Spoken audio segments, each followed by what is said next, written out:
역대하 13장 13절부터 22절 말씀 마음을 집중하시고 함께 읽어보십니다. 여로보암이 유다의 뒤를 둘러 복병하였으므로 그 앞에는 이스라엘 사람들이 있고 그 뒤에는 복병이 있는지라. 유다 사람이 뒤를 돌아보고 자기 앞뒤에 적병으로 말미암아 여호와께 부르짖고 제사장들은 나팔을 부니라. 유다 사람이 소리 지르매 유다 사람이 소리 지를 때에 하나님이 여로보암과 온 이스라엘을 아비야와 유다 앞에서 치시니 이스라엘 자손이 유다 앞에서 도망하는지라. 하나님이 그들의 손에 넘기셨으므로 아비야와 그의 백성이 크게 무찌르니 이스라엘이 택한 병사들이 죽임을 당하고 엎드러진 자들이 50만 명이었더라. 그때에 이스라엘 자손이 항복하고 유다 자손이 이겼으니 이는 그들이 그들의 조상들의 하나님 여호와를 의지하였음이라. 아비야가 여로보암을 쫓아가서 그의 성읍들을 빼앗았으니 곧 베델과 그 동네들과 여사나와 그 동네들과 에브론과 그 동네들이라. 아비야 때에 여로보암이 다시 강성하지 못하고 여호와의 치심을 입어 죽었고 아비야는 점점 강성하며 아내 14을 거느려 아들 22과 딸 16을 낳았더라.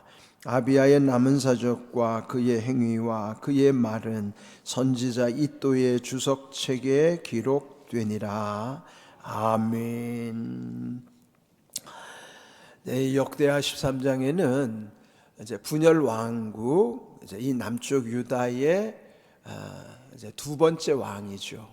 그러니까 나라가 분열되면서 북이스라엘과 남유다, 이 남유다의 이제 처음 왕으로서는 솔로몬의 아들 르호보암, 그리고 북쪽에는 여로보암이 새로 왕이 되어서 이제 그 이스라엘의 나라를 세운 거죠.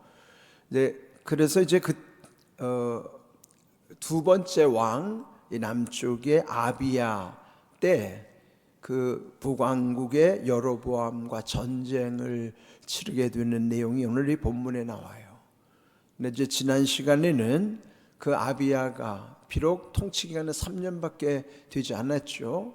그 아버지 르호보암이 17년, 그리고 그 아들 지금 이 아비야는 비록 짧은 3년을 통치하였지만 여기 13장에 기록한 거는 그때 있었던 북왕국의 여로보암과의 싸움이 비교할 수도 없이 열세였지만 객관적으로 보면 사실은 전쟁할 수 있는 상황이 아니죠. 근데 이 앞에서 지난 시간 보았던 것처럼 병력 숫자로만 해도 남유다의 아비야는 40만 군사, 그런데 북쪽 여로보암이 이끄는 군사는 배나 많은 80만 명이라 그랬어요. 그런데 이 아비야는 그래도 하나님을 의지하는, 그래서 지난 시간에도 보면은 4절에 그 스마라임 산 위에 올라가서 여로보암과 이스라엘 백성들을 향하여 선포했던 내용이 있었어요. 네, 그것은 이전에 조상 다윗과 하나님 맺으셨던 영원한 언약, 그것을 일컬어 소금 언약이라고 그랬죠. 변치 않으시고 영원하신 하나님께서 다윗과 맺으신 그 소금 언약. 사실 우리에게 중요한 것은 그 언약, 하나님이 우리에게 주신 말씀의 약속이 중요한 것이지, 뭐 우리가 뭘 어떻게 계획한다고 해서 이루어지는 일이 아닙니다. 어제 말씀드린 것처럼 이 성경의 역사는 하나님 나라와 천국을 이루어 가시는 하나님의 구원의 역사, 즉 구속사의 흐름을 우리에게 알려주시는 거예요. 그러니까 구속의 역사죠. 하나님의 나라의 구원의 역사는 결국 누가 그것을 주도하시느냐? 사람이 하는 게 아니라는 거예요. 하나님이 모든 것을 섭리하시는 대로 다스려 가신다. 그래서 우리가 먼저 하나님의 주권을 인정하고 그 하나님 주권을 순종하는 것이 우리의 삶의 지혜라 하는 것을 말씀하고 있는 것입니다. 네, 그에 반하여 북이스라엘은 하나님 이전에 조상적 믿었던 살아계신 하나님이 아닌 하나님을 대체하는 하나님, 대체한 하나님이 금송아지를 만들어 놓고 여전히 금송아지를 하나님이라고 부르는 거예요. 여전히 하나님을 부르긴 하지만은 대체된 거죠. 금송아지로. 그렇게 해서 이미 북왕국 여로보암 왕이 다스리는 그 이스라엘이라는 것은 결국은 하나님 심판의 대상이 될 수밖에 없는 거예요. 근데 이제 오늘 이 본문은 계속 이어지는 말씀인데, 결국 이제 이 아비야가 스마라임 산에 올라가서 그들을 향해서 선포하는 동안에 북이스라엘의 여로보암은 어떤 전략을 펴고 있었는가? 오늘 읽은 13절, 여로보암이 유다의 뒤를 둘러 복병하였으므로 그 앞에는 이스라엘 사람들이 있고 그 뒤에는 복병이 있는지라 그랬어요. 복병이라는 건요, 몰래 숨겨놓은 병사를 복병이라 하는 거예요. 그러니까 땅을 파고 숨어 있으면 그걸 매복한다고 그러잖아요. 그러나 뭐 땅을 파고 매복을 하고 있는지 어디에 몰래 숨어 있는지는 모르지만은 복병을 두었다고 하는 것은, 그런데 여기 지금 보시면은 유다의 뒤로 와가지고 지금 이제 군사들을 다 숨겨놓은 거예요. 눈으로 보면은 드러나지 않죠.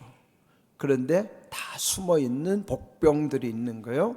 그리고 지금 이 아비야가 앞에 있는 이제 이스라엘 백성들을 마주하고 있는 것이죠. 그럼 전쟁을 하려면 앞을 향해서 싸워야 되는데 앞에도 군사가 있고 뒤에는 숨어있는 또 복병들이 있고, 그러면은 그 상황이 어떻게 되는 겁니까? 아비야는 사실 앞에도 적이 있고 뒤에도 적이 있어요. 그러면은 이런 상황을 말하면은 그냥 진퇴양난이라 그러잖아요. 진, 앞으로 나갈 수도 없고 퇴, 뒤로 물러갈 수도 없는 양쪽의 어려움, 그를 진퇴양난이라, 양쪽이 다 난, 어렵다는 거죠.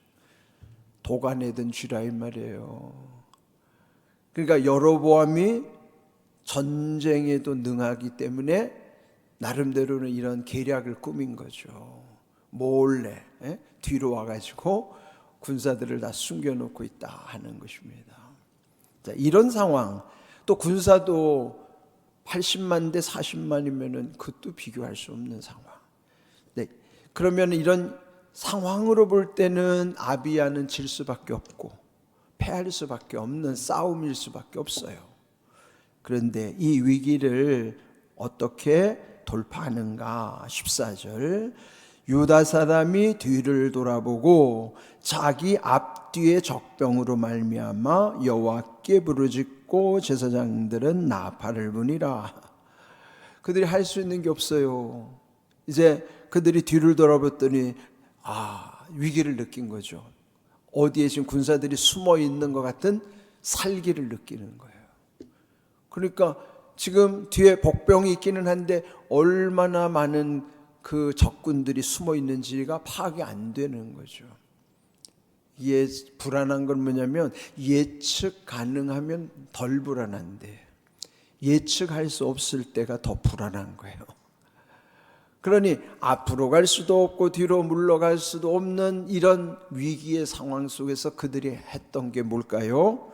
그들은 여기에 그 적병으로 말미암아, 이건 뭐예요? 지금 위기의 상황이었기 때문에 그들이 할 수 있었던 유일한 방법, 여호와께 부르짖고 그랬어요.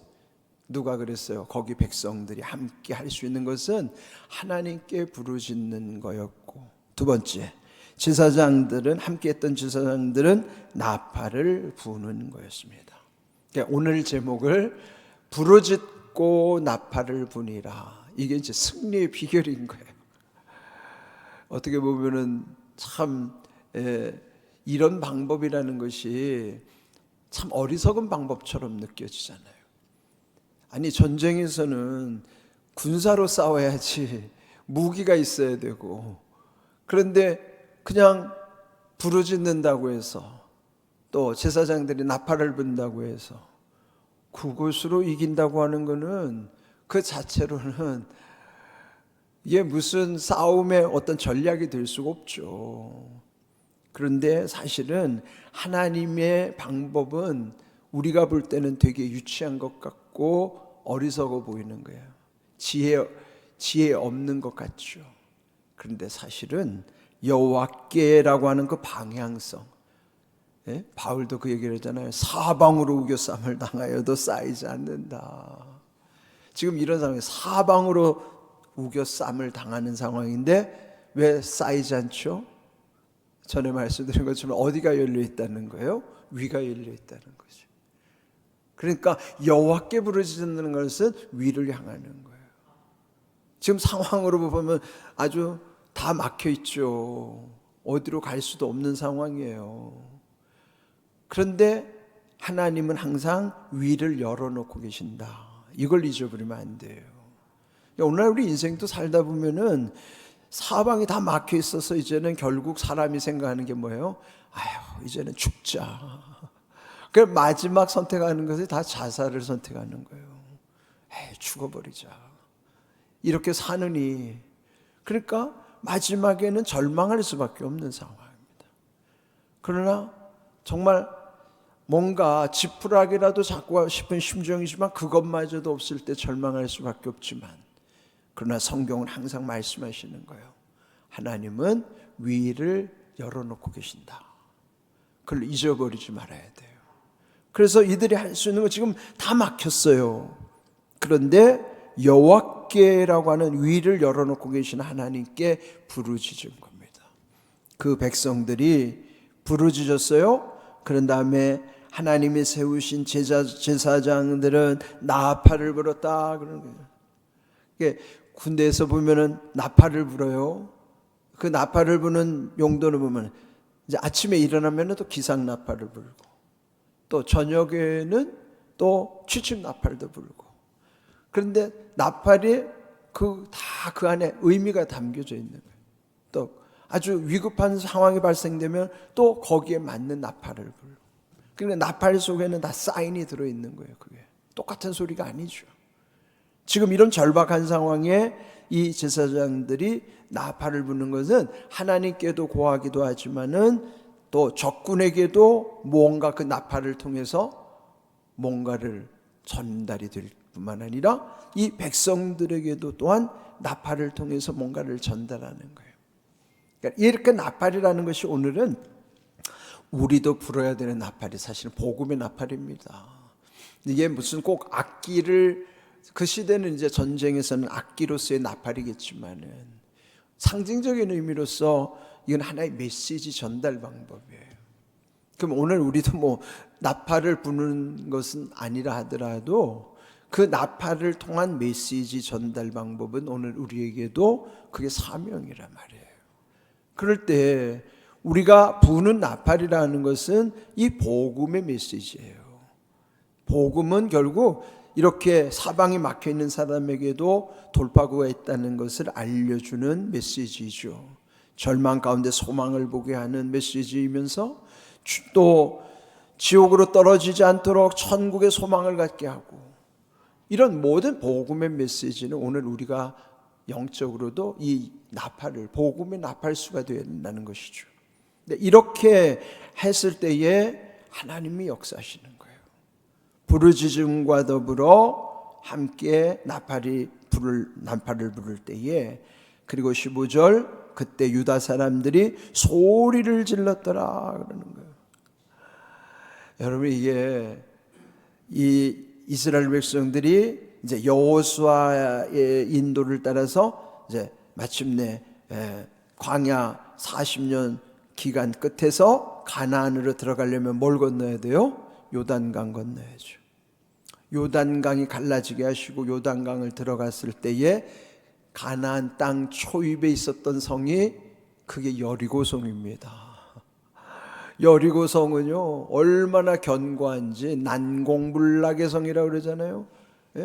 그는 뭐 도무지 그 여리고성 자체는 그 무엇으로도 무너뜨릴 수가 없는 거예요.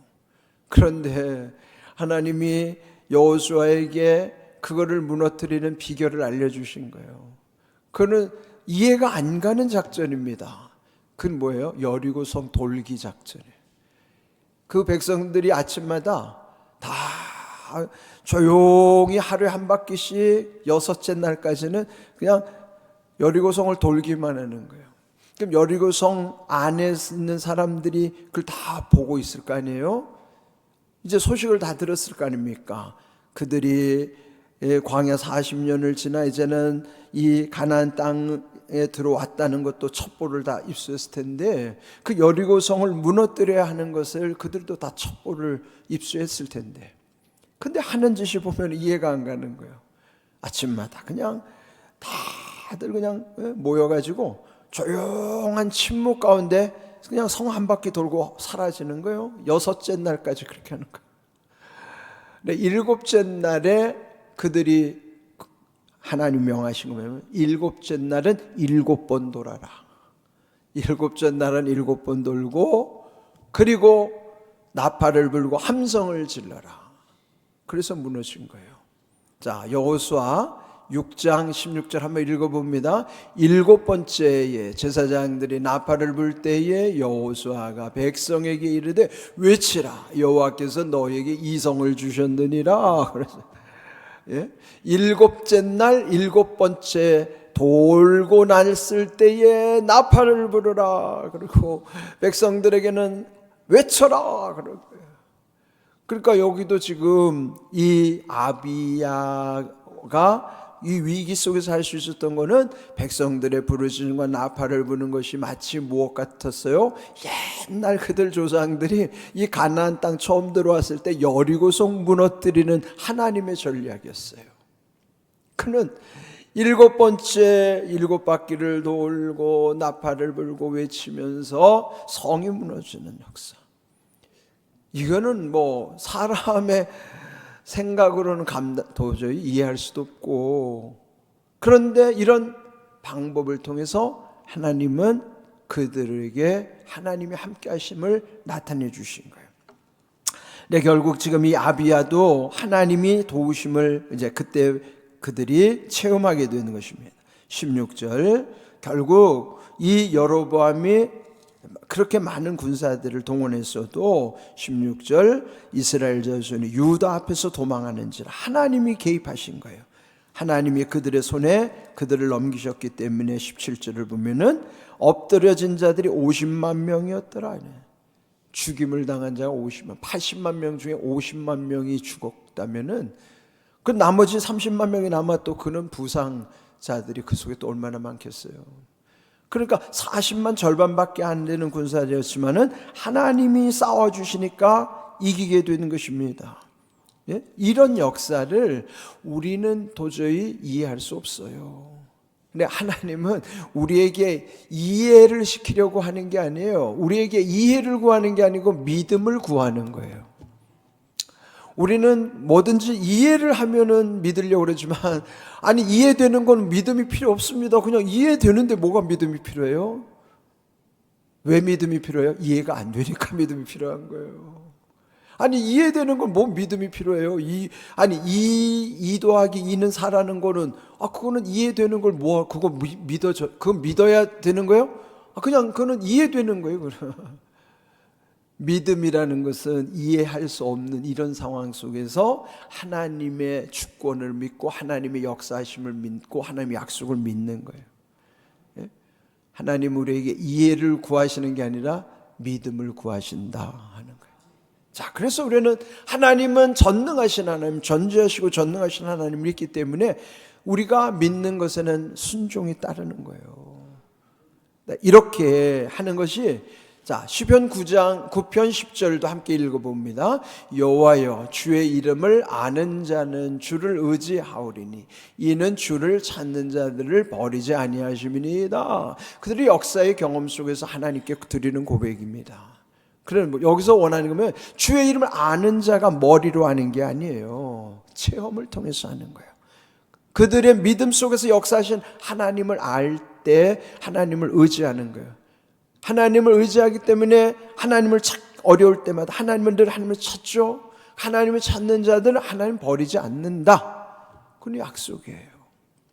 이미 성경의 역사 속에서 경험했던 하나님, 오늘 우리에게도 아직 내 인생에 살아보지 않는 날들 속에서도 하나님에 대해서 때로는 이해할 수 없어도 옛적의 그런 이미 경험 속에서, 내 삶의 경험 속에서, 그리고 앞으로도 이해할 수 없는 이런 일들 속에서 내가 알 수 있는 것은 하나님의 약속을 굳게 믿고 주를 아는 자, 주를 찾는 자 하나님이 결코 버리지 않으신다는 것, 그 약속을 믿는 거예요.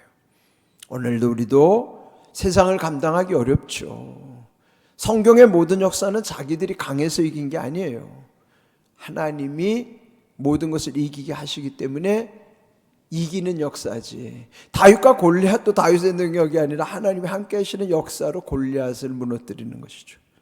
우리가 오늘 내 힘으로 세상을 도저히 감당할 수 없습니다. 그러나 하나님이 함께 하시면은 모든 것을 능히 이기게 될 줄로 믿습니다. 오늘 주신 말씀 속에 하나님이 함께 하시며 약속을 믿고 담대함으로 살아갈 수 있기를 주님의 이름으로 축복합니다. 아멘.